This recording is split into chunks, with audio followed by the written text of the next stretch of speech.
The text message came at 2:47 a.m. Your wife's car has been parked outside the Marriott downtown for 3 hours. Thought you should know. A friend.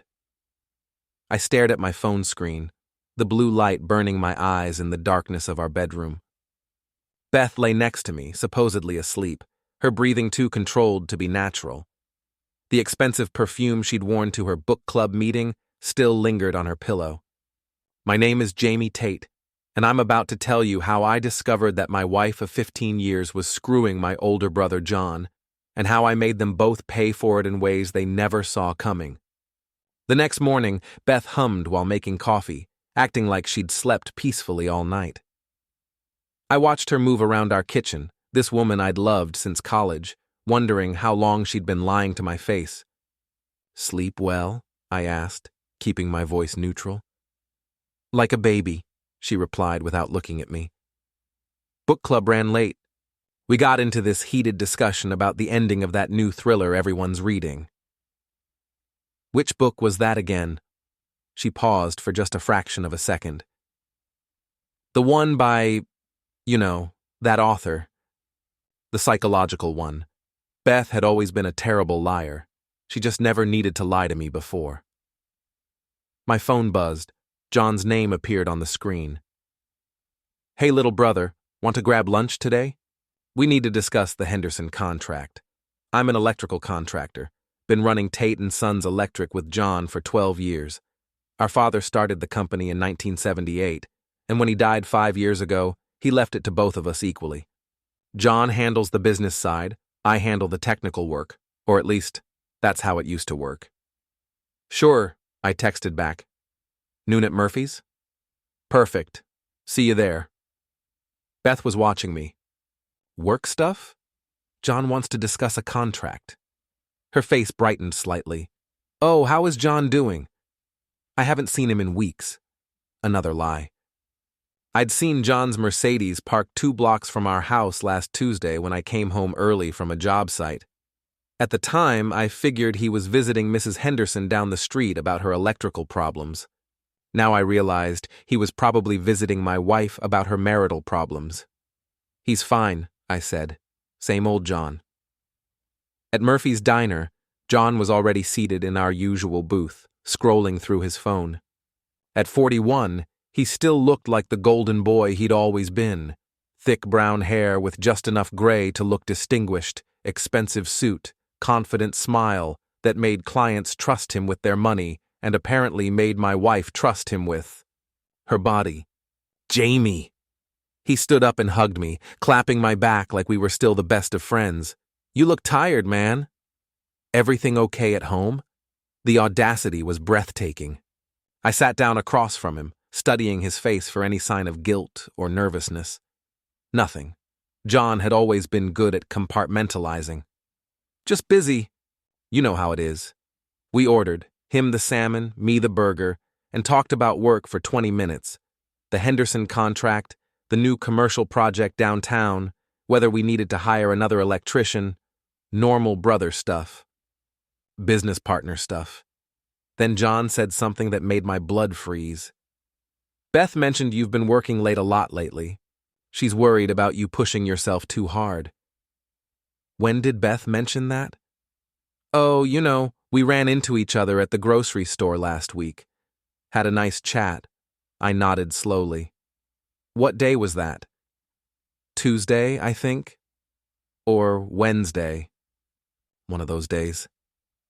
He shrugged, cutting into his salmon. "She looked great, by the way.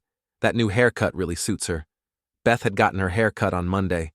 She'd spent 2 hours at an expensive salon downtown, came home looking gorgeous, and when I complimented her, she just shrugged and said it was time for a change." "Yeah, she does look great," I said. After lunch, I drove to the office and pulled our company credit card statements. It took me 30 minutes to find what I was looking for.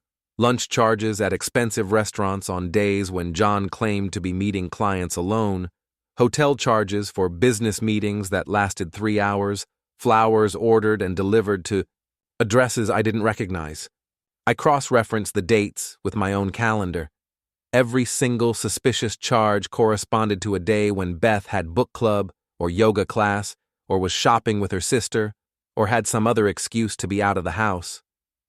My brother and my wife had been having an affair for at least 6 months, and they'd been using company money to fund it. That evening, I came home to find Beth in the living room with our daughters, Beau and Bree. At 15 and 13, they were the best thing Beth and I had ever done together. Beau had Beth's blonde hair and my stubborn streak, while Bree looked like me, but had her mother's social instincts. "Dad!" Bree jumped up from the couch. "Mom said we could order pizza tonight instead of cooking." "Sounds good to me," I said, kissing the top of her head. "What kind do you want?" While the girls debated toppings, I watched Beth. She was texting someone, smiling at her phone in a way she hadn't smiled at me in months. "Work stuff?" I asked, echoing her question from that morning. "Just coordinating with the book club about next week's meeting," she said, not looking up. At 9:30, after the girls had gone to bed, Beth announced she was going to take a bath and go to sleep early. "Long day," she said, kissing my cheek.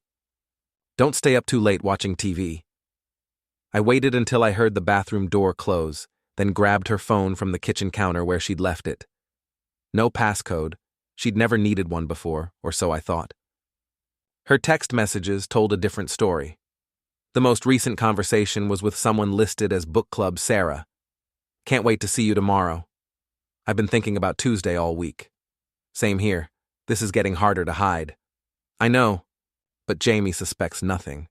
He's so wrapped up in work." "What about the girls?" "They'll be at school. We have all afternoon." I scrolled up through weeks of messages. Detailed discussions of when and where to meet, complaints about having to sneak around, and intimate details about their relationship that made my stomach turn. But the worst part was reading what Beth really thought about me.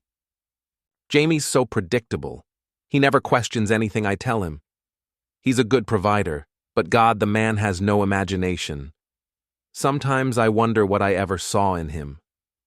You're everything he's not." I set the phone down carefully, my hands shaking with rage. 15 years of marriage, 2 beautiful daughters, a successful business we'd built together, and this is what I meant to her. A predictable paycheck with no imagination. Tomorrow was Thursday. According to their messages, Beth was meeting Book Club Sarah at 2 p.m. at the downtown Marriott. I was going to be there too. I called in sick to work Thursday morning, something I hadn't done in 3 years. John sounded concerned. "You sure you're okay?" "You seemed a little off yesterday at lunch." "Just a stomach bug," I said. "Should be fine by tomorrow." "Take care of yourself, little brother. The business needs you healthy." The business. Right. At 1:45 p.m., I was sitting in my truck in the Marriott parking lot, watching the entrance. Beth's silver Honda pulled up at exactly 2 p.m. She'd dressed carefully. The blue dress I'd bought her for our anniversary last year. The expensive jewelry John had probably helped her pick out with company money. She walked into the hotel like she owned the place, confident and beautiful. 5 minutes later, John's Mercedes pulled up. He was carrying flowers and a bottle of wine. I sat there for 2 hours, watching the hotel entrance, thinking about what I was going to do next. Storming up to their room would be satisfying for about 30 seconds, but it wouldn't solve anything. Confronting them publicly would just embarrass my daughters and destroy what was left of our family's reputation. No, I needed to be smarter than that. I needed to think like an electrician. Find the source of the problem, trace the connections, and then cut the right wires to shut down the whole system. That evening, Beth came home glowing. She hummed while making dinner, laughed at the girls' stories from school, and even suggested we watch a movie together after they went to bed. "You seem happy today," I said. "Book club was really good. We had an amazing discussion about relationships and second chances." Second chances? You know how sometimes people grow apart, and then they find their way back to each other. Or find someone new who really understands them.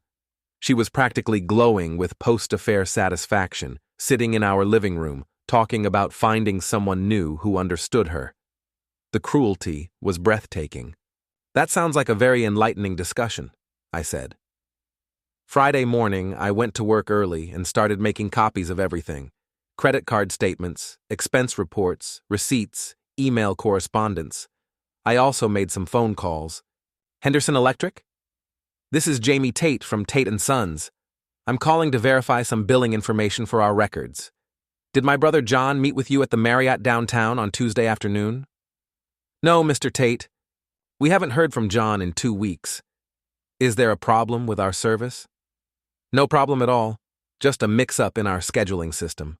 I made 6 similar calls. None of John's supposed client meetings had actually happened. At lunch, I drove to the bank and opened a new checking account in my name only. Then I went to see a lawyer. David Morrison had been my father's attorney and had handled the business incorporation when Dad died. He was in his 60s, sharp as a tack, and had no patience for bullshit. Jamie, good to see you. What can I do for you? I laid out the evidence I'd gathered: the credit card statements, the fake client meetings, the text messages I'd photographed with my own phone. David studied everything carefully, occasionally making notes on a legal pad. This is pretty damning, he said finally. John's been using company funds for personal expenses, and the affair is well documented. What do you want to do about it? I want them to pay for what they've done to me and my daughters. But I want to be smart about it. Divorce? Eventually. But first, I want to hit them where it hurts most: their reputations and their wallets. David leaned back in his chair. Tell me what you're thinking. We talked for 2 hours. By the time I left his office, I had a plan. Saturday morning, Beth announced she was going shopping with her sister Linda. The girls and I will probably grab lunch somewhere. Make a day of it, she said. Don't wait up. Sounds fun. Tell Linda I said hello. After she left, I called Linda. Jamie, how are you? I feel like we haven't talked in forever. I'm good. Hey, is Beth coming over today? She mentioned shopping. Shopping? No, we don't have any plans. I'm actually in Chicago this weekend visiting Mom. Is everything okay? Oh, she must have mixed up her plans. You know how busy she's been with book club and everything.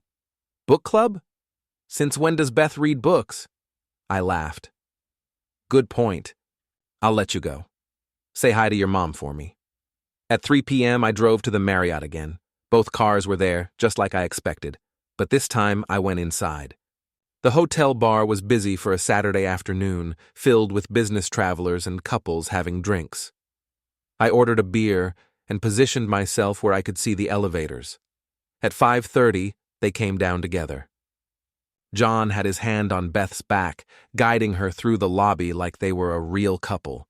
She was laughing at something he'd said, looking at him the way she used to look at me. They didn't see me. They were too wrapped up in each other to notice anything else. I followed them outside and watched John kiss my wife goodbye in the parking lot. Not a quick peck, but a long, passionate kiss that made it clear this wasn't just physical. They thought they were in love. That night, Beth came home with shopping bags from expensive stores. Find anything good? I asked. A few things. Linda has such good taste. She helped me pick out this dress. She held up a black cocktail dress that probably cost more than I made in a week. It's beautiful. When will you wear it? Oh, I don't know. Maybe to the company Christmas party next month.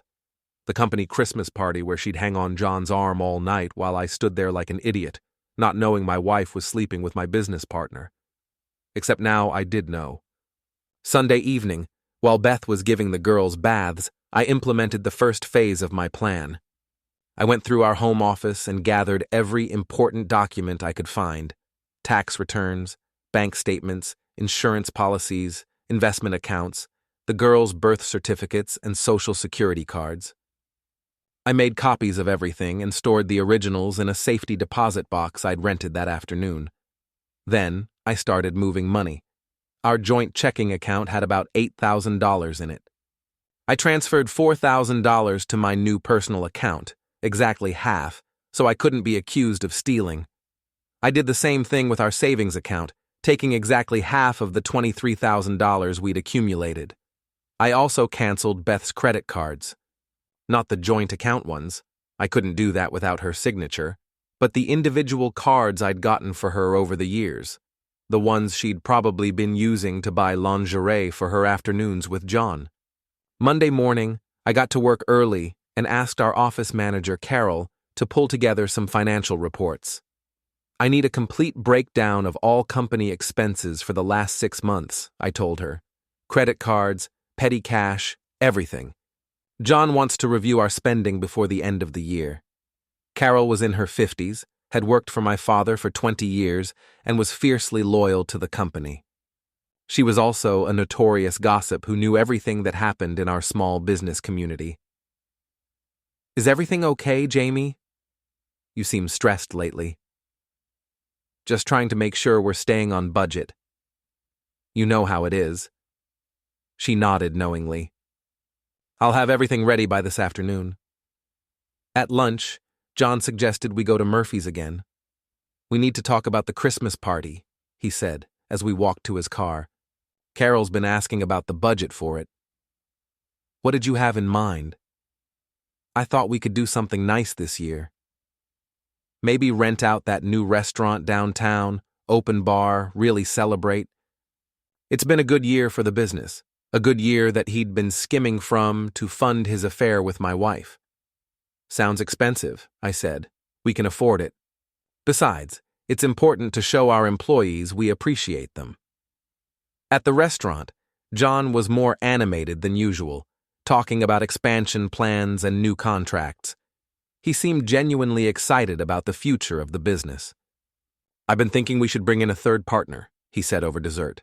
Someone to handle the administrative side so you and I can focus on what we do best. Anyone in mind? Actually, yeah. Beth's been helping me with some of the bookkeeping lately, and she's really good at it. She has a head for numbers I never realized. I nearly choked on my coffee. Beth's been helping with the books? Just small stuff. Organizing receipts, tracking expenses.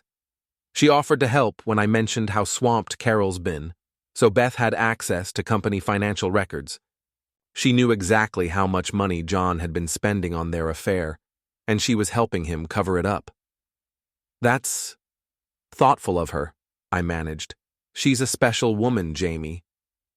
You're lucky to have her. The sheer audacity of it left me speechless. John was sitting across from me, eating chocolate cake, telling me how lucky I was to be married to the woman he was screwing 3 times a week. That afternoon, Carol delivered the financial reports. I spread them across my desk and started highlighting every suspicious expense. Hotel charges, restaurant bills, flower deliveries, jewelry purchases, thousands of dollars over 6 months, all charged to the company and labeled as business expenses. I made copies of everything and added them to the growing file in my truck. Tuesday morning, Beth announced another book club meeting. We're reading something really intense this week, she said, applying lipstick in the hallway mirror. It might run late again. No problem. I'll pick up the girls from school and help with homework. She kissed my cheek, leaving a lipstick mark I didn't bother to wipe off. You're the best husband ever. After she left, I called the school and arranged for Beau and Bry to stay with their friend Emma's family for the afternoon. Then I drove to our local wine shop. I need a favor, I told Marcus, the owner. My wife is taking a bottle of wine to a party tonight, and I want to play a harmless prank on her. I explained what I wanted to do.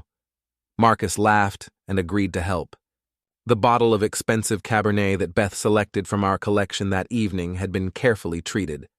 Using a thin syringe, I'd injected a strong but harmless laxative into the cork, just enough to ruin any romantic dinner she and John had planned. I'm meeting my ex, she said, which was technically true. John was her ex-brother-in-law now, even if she didn't know it yet. Don't wait up for me tonight. Okay, enjoy, I replied, imagining how their evening was about to be ruined. She left at 6 p.m., wine bottle in hand, wearing the black dress she'd supposedly bought with Linda. At 6:30 a.m. the next morning, Beth stumbled through the front door looking like she'd been through a war. Her hair was disheveled, her makeup was gone, and the black dress was wrinkled and stained. "How was book club?" I asked innocently. "Terrible," she muttered, heading straight for the bathroom. "Food poisoning. We both got sick. Both." She'd just admitted John was there without realizing it. "That's awful. Maybe you should see a doctor." "I'll be fine. Just need to sleep it off." She spent the entire day in bed, groaning and making frequent trips to the bathroom. Around noon, John called. "Hey, I'm not feeling well today," he said, his voice weak. "Think I got food poisoning last night. Can you handle the Morrison job without me?" "Sure thing. Feel better." "Thanks. And Jamie?" "If anyone asks, I was home sick all day yesterday too, okay? I don't want clients thinking I'm unreliable." "Of course. Rest up." 12 hours later, I knew their relationship was over, at least the romantic part. Nothing kills passion quite like simultaneous digestive distress. But I was just getting started. The next 2 weeks were the calm before the storm. Beth recovered from her food poisoning and seemed subdued. She stopped humming around the house, spent less time on her phone, and actually paid attention during family dinners. John was back to normal by Friday, but something had changed between them.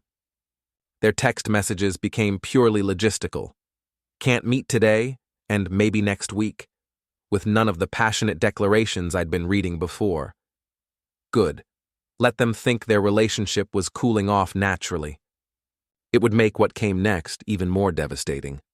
I spent those 2 weeks gathering more evidence and preparing for the endgame.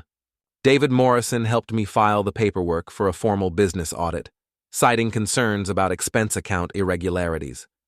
I also hired a private investigator to document John and Beth's meetings, just in case I needed photographic evidence later. Most importantly, I started reaching out to our biggest clients. "Mr. Henderson, this is Jamie Tate. I wanted to personally check in and make sure you're satisfied with our work on your warehouse project." "Very satisfied, Jamie. Your crew did excellent work, and you came in under budget. We'll definitely use Tate and Sons for future projects." "I'm glad to hear that. I also wanted to give you a heads up. We're making some changes to our management structure after the first of the year. I'll be taking over more of the client relations side of things." "Any particular reason?" "Just want to make sure our clients are getting the personal attention they deserve." I had similar conversations with 8 of our 10 biggest accounts. By the end of November, I had verbal commitments that they'd continue working with the company regardless of any personnel changes. The company Christmas party was scheduled for December 15th at the new restaurant downtown. John had spared no expense. Open bar, 3-course dinner, live music. He'd invited not just our employees and their spouses, but also our biggest clients and their families. "It's going to be the social event of the season," he told me the week before. "Great for business, and everyone deserves to celebrate after such a good year." What he didn't know was that it was going to be the social event of the season for entirely different reasons. 3 days before the party, I made my move. I called an emergency board meeting for Monday morning. Tate and Sons was technically a corporation, with John and me each owning 45% and our mother Ruth owning the remaining 10%. Mom was 72, sharp as a tack, and had never liked John's flashy lifestyle. "What's this about, Jamie?" John asked as we gathered in the conference room. "You sounded serious on the phone." "I am serious. We have a problem." I laid out copies of all the financial evidence I'd gathered, the credit card statements, the fake client meetings, the hotel charges, the personal expenses charged to the company. John's face went white as he realized what he was looking at. "Jamie, I can explain." "Explain what?" "How you've been stealing from the company to fund your affair with my wife?" Mom gasped. "John, is this true?" "It's not stealing," John said desperately. "I always intended to pay it back. And Beth and I, it just happened. We didn't plan it. You didn't plan to have an affair with your brother's wife using company money to pay for hotel rooms and expensive dinners? Jamie, please, let's talk about this privately. No, this is a business matter now. You've been embezzling company funds and lying to clients about your whereabouts. That affects all of us. Mom was studying the financial statements with the same attention to detail that had made her a successful bookkeeper for 40 years. John, this is over $15,000 in 6 months, she said quietly. How could you do this to the company your father built? Mom, I'm sorry. I'll pay it all back, I promise. With what money? I asked. Your salary. That would take you 2 years, assuming you don't steal anymore. What do you want, Jamie? I want you out. Sell me your shares and resign from the company. I'll buy you out at fair market value and we'll keep this quiet. Otherwise, I file criminal charges and sue you for breach of fiduciary duty. John looked at Mom desperately. You can't let him do this. This company is my life. You should have thought about that before you betrayed your brother and stole from the business, Mom said coldly. I'm voting with Jamie. The meeting lasted 3 hours. By the end of it, John had agreed to sell me his 45% stake in the company for $200,000, about half what it was worth, but more than he deserved. He also agreed to resign immediately and sign a non-compete agreement.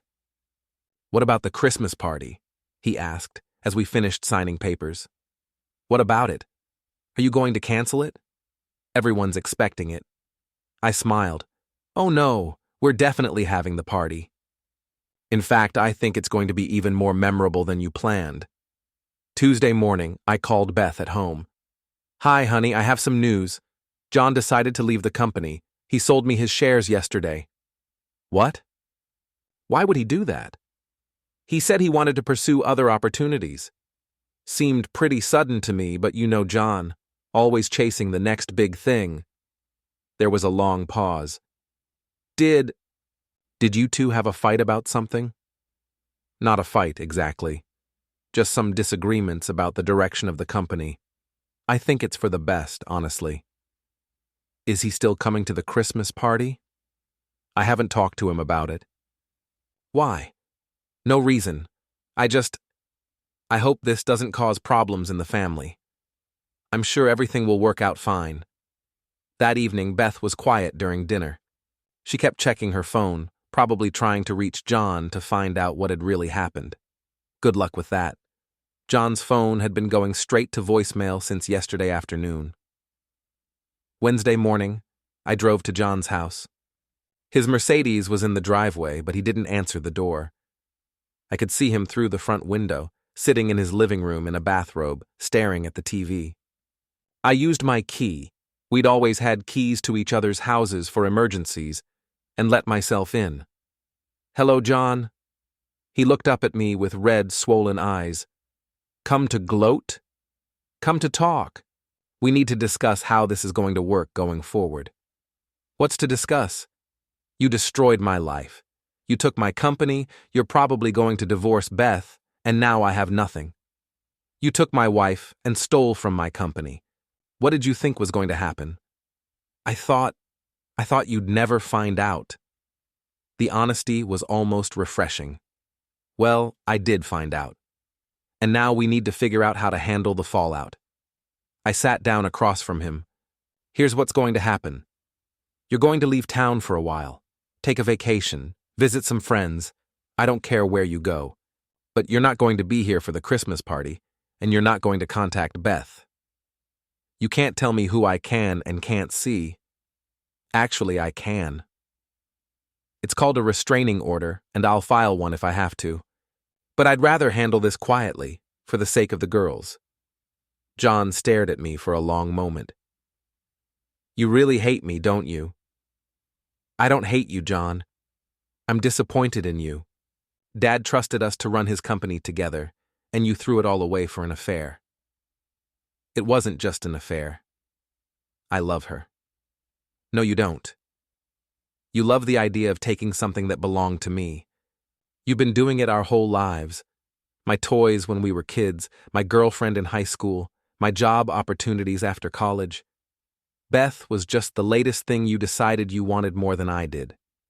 He didn't deny it. The difference is, this time, there are consequences.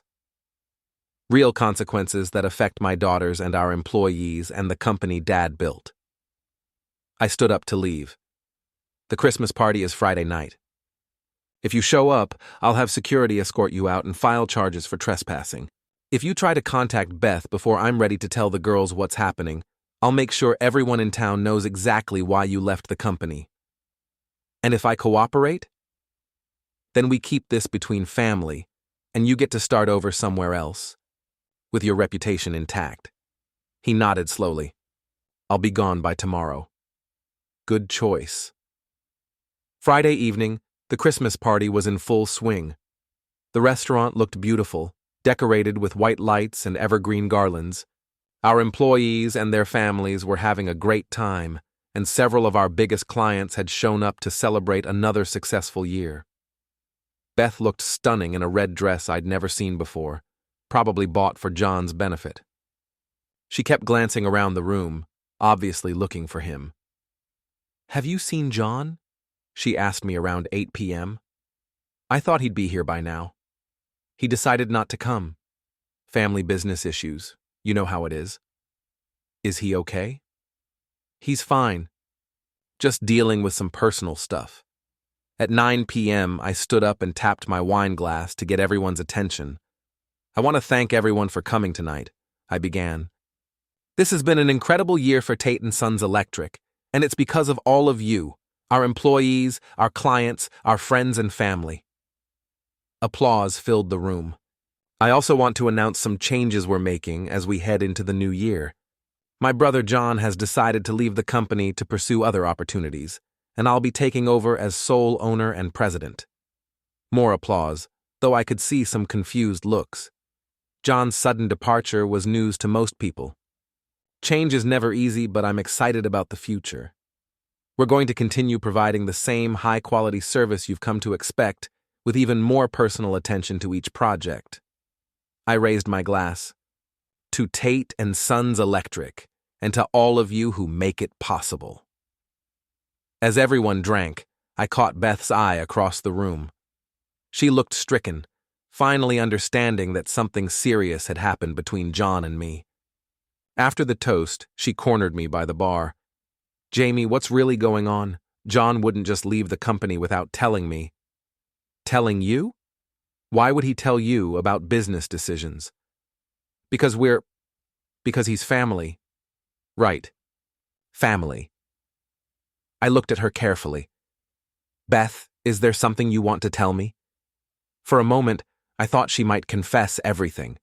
Her face went through a series of expressions: guilt, fear, calculation, and finally, resignation.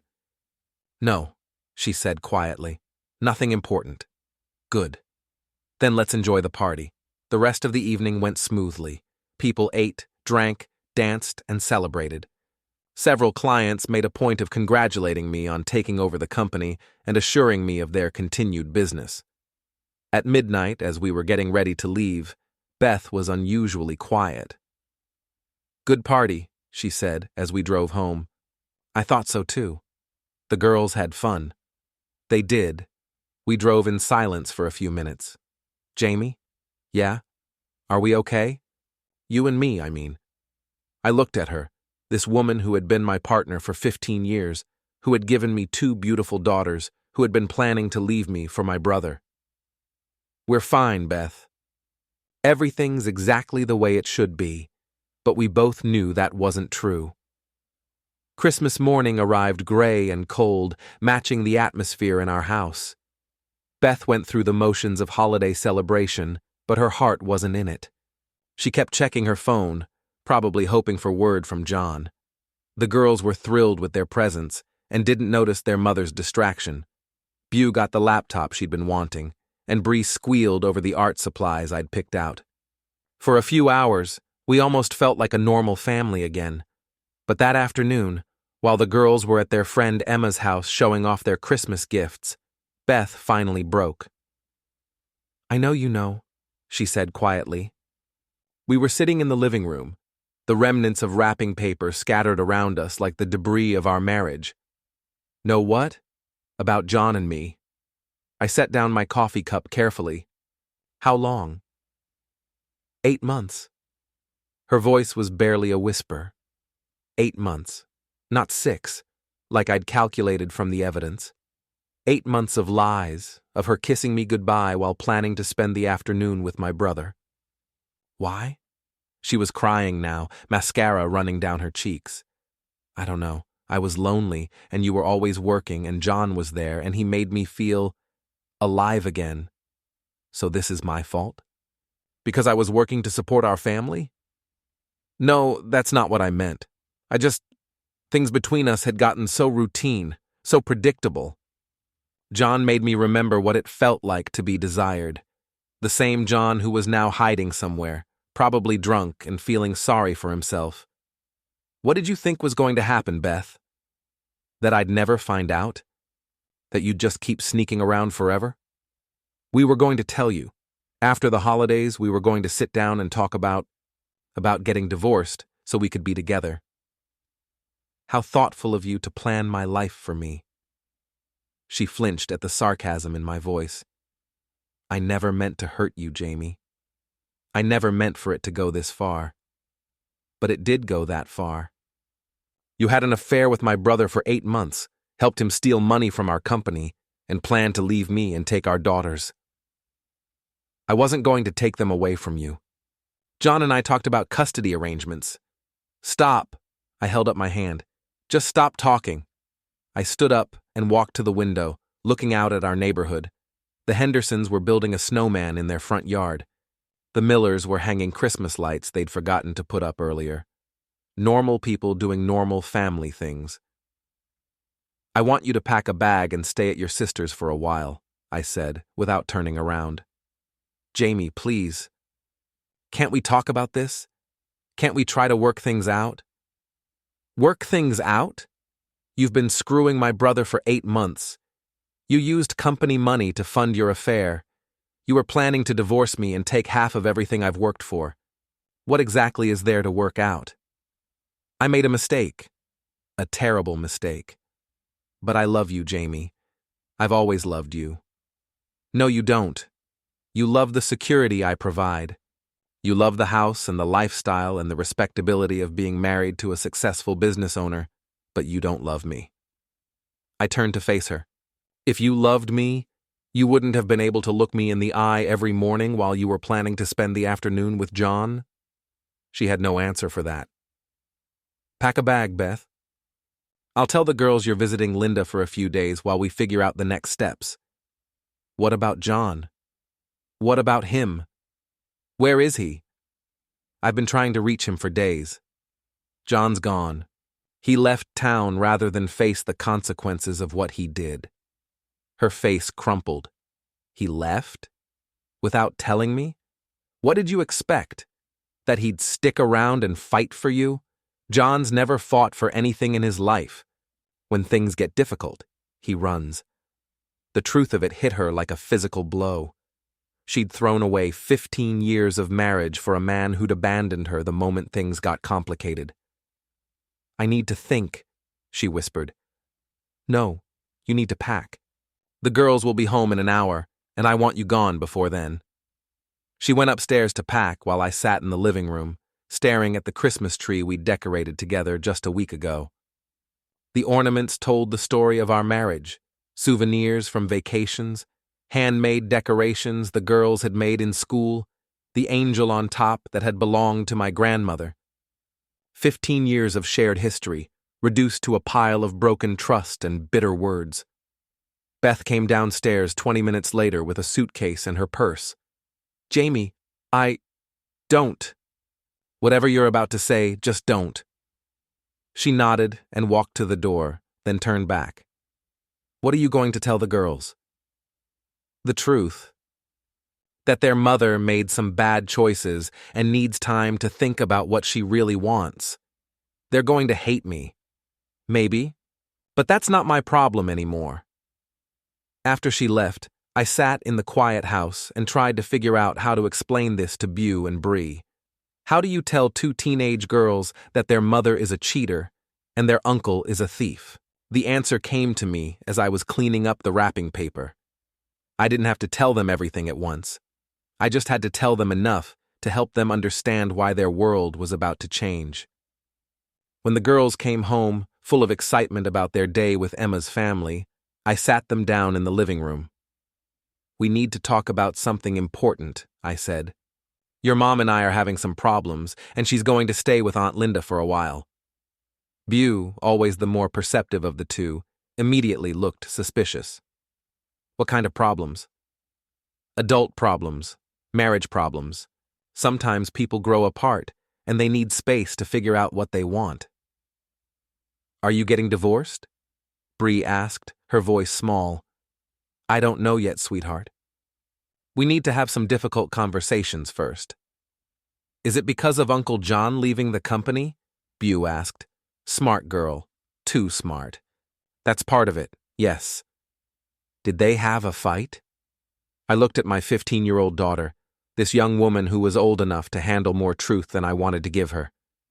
"Your Uncle John made some bad choices that affected the whole family. Your mom was involved in those choices." Beau's eyes widened as she put the pieces together. Bree looked confused. "What does that mean?" Bree asked. "It means that Uncle John and Mom were spending time together when they shouldn't have been," Beau said quietly. "Right, Dad?" I nodded. "I'm sorry, girls. I know this is confusing and scary." Bree started crying. Beau just sat there, processing the information with a maturity that broke my heart. "Are we going to be okay?" Beau asked. "We're going to be fine," I said, pulling them both close. "No matter what happens between your mom and me, you two are the most important thing in my life. That will never change." We spent the rest of Christmas Day watching movies and eating leftover turkey, trying to pretend our world hadn't just fallen apart. That night, after the girls were asleep, I called David Morrison. "I'm ready to file for divorce," I told him. "Are you sure?" "Sometimes these things can be worked out with counseling. She had an 8-month affair with my brother, David. They were planning to divorce me and split the assets, I'm sure." "Okay, I'll start the paperwork. What are you thinking in terms of custody and property division?" "I want primary custody of the girls, with reasonable visitation for Beth. As for property, I want to keep the house and the business. She can have her car, her personal belongings, and half of our savings." "That's generous, considering the circumstances. I don't want to drag this out. The girls have been through enough." "What about John? Are you pressing charges for the embezzlement?" I thought about it. John was already ruined. No job, no money, no respect in the community.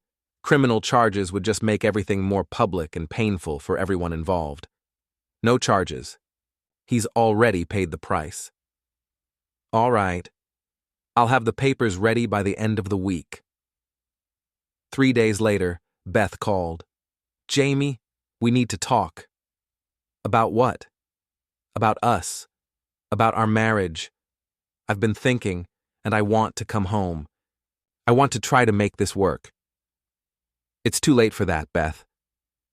Please, just give me a chance to explain, to apologize properly." "You had 8 months to explain. You chose to lie instead." I was confused. "I made a terrible mistake, but it's over now. John's gone, and I choose you. I choose our family. You don't get to choose now. You made your choice when you started sleeping with my brother." "Jamie, please." "I'm filing for divorce, Beth. The papers will be served next week." There was a long silence. "I won't make this easy for you," she said finally. "I'll fight for half of everything, including the business." "No, you won't." "What makes you so sure?" "Because I have evidence of your affair and John's embezzlement. Because I have text messages where you talk about leaving me and taking the girls. Because I have financial records showing company money was used to fund your relationship." Another silence. "If you try to fight this, I'll make everything public. Every hotel receipt, every romantic text message, every lie you told. Is that really what you want our daughters to see? You bastard. I'm the bastard? I'm not the one who cheated. She hung up. The divorce papers were served on New Year's Eve. Beth signed them without contest, accepting the terms I'd offered. Primary custody to me, reasonable visitation for her, an equitable split of assets that left her comfortable but not wealthy. 6 months later, it was over. Beth moved to another state to start fresh, leaving the girls with me. She calls them once a week and visits twice a year, playing the role of the distant but loving mother who made some mistakes but still cares. John never came back. I heard through mutual friends that he moved to Florida and got a job selling insurance. He sends Christmas cards to Mom, but he's never tried to contact me or the girls. The business is thriving. Turns out, clients prefer dealing directly with the person who actually does the work, rather than a smooth-talking middleman who spends their money on hotel rooms and expensive dinners. Beau graduated high school with honors and is studying electrical engineering in college. She wants to join the family business someday and drag it into the 21st century, as she puts it. Bree is a senior now, planning to study art in college but keeping her options open. They're good kids, strong kids. They survived their mother's betrayal and their uncle's abandonment, and they're better people for it. As for me, I'm doing fine. I date occasionally, but I'm in no hurry to remarry. I have my daughters, my business, and my self-respect. That's enough for now. Sometimes people ask me if I regret how I handled things. If I wish I'd tried harder to save my marriage or been more forgiving of John's mistakes. The answer is no. Some betrayals are too deep to forgive, some trust too broken to repair. Beth and John made their choices, and I made mine. I chose to protect my daughters and preserve what my father built. I chose truth over comfortable lies and consequences over easy forgiveness. I chose to be the kind of man my daughters could be proud of, even when it hurt. And in the end, that's all any of us can do. Make the best choices we can with the information we have, and live with the results.